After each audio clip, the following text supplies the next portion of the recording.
Казваме, че събираме звездите от квартала и те превръщат Каменица Фен Купа в турнира на годината. Защото само тук финалът може да се реши с гол с задна ножица в последната минута. Може да спечелиш 365 литра бира с един единствен шут. И да видиш как Оти Бъчваров прави шпагат в поройния дъжд, за да отнеме топката от Ники Кънчев. Ето какво представлява Каменица Фен Купа. Едни хора се събират и обявяват на специална пресконференция какво предстои.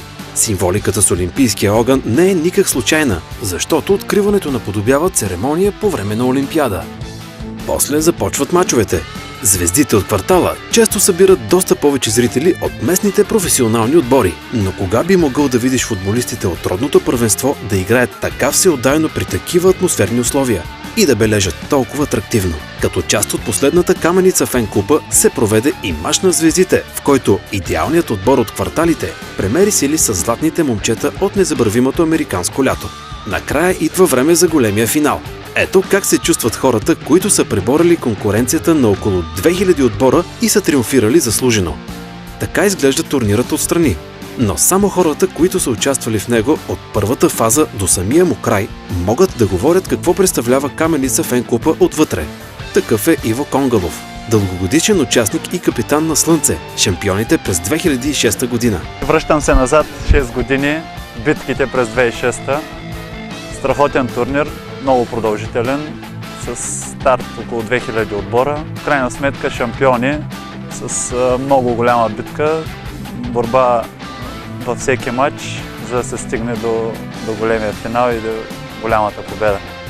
Алкатрас, Банишора, Бакшишите, Варна, Веселите кюфтета, Враца, Архиварите, Кюстендил и няколко отбора с името Бирен и Коремчета са само част от претендентите, които тази година ще се борят за титлата на Каменица Фен Купа.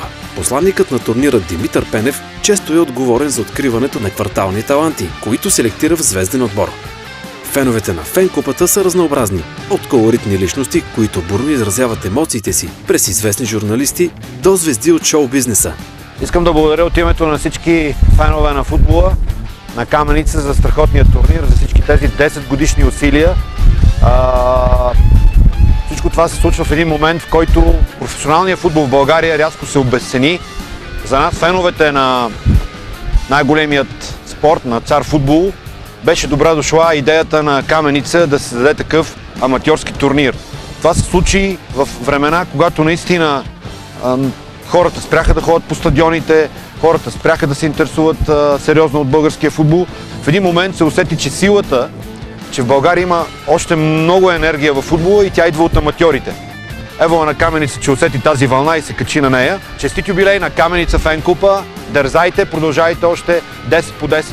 Постоянният досег на участниците с различни звезди от футбола и шоу-бизнеса далеч не е само на локално ниво. Шампионите през 2008 година, клетката София, бяха наградени с пътуване до Барселона, където гледаха мач на любимците си на митичният Камп Ноу. Каменица Фен Купа ти дава възможност да изживееш своя звезден миг. Всеки го дефинира по различен начин.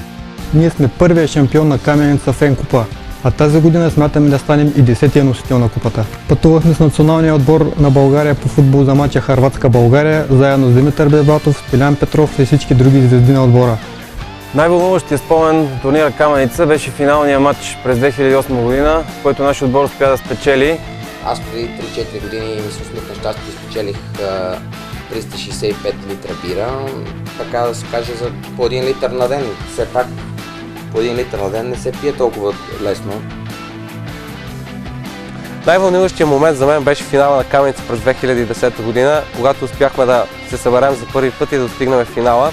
Не могат да се опишат финалните моменти, при които спечелихме двата турнира. Единия в София, другия в Стара Загора. За мен най-забравен момент беше да участвам в матча на Каменица Фен Купа, матча на годината. Да бъда част от този матч беше голямо удоволствие, също и да вкарам гола срещу отбора на 1994 година. За мен най-важно е спечелването на Каменица 2009 година, финалите, които ни дадоха възможността да пътуваме до Барселона. Преживяванията бяха уникални, както за мен, така и за целия отбор. Това ще ни остане един особено голям спомен. Затова участниците в Каменица Фен Купа са звездите от квартала в турнира на годината.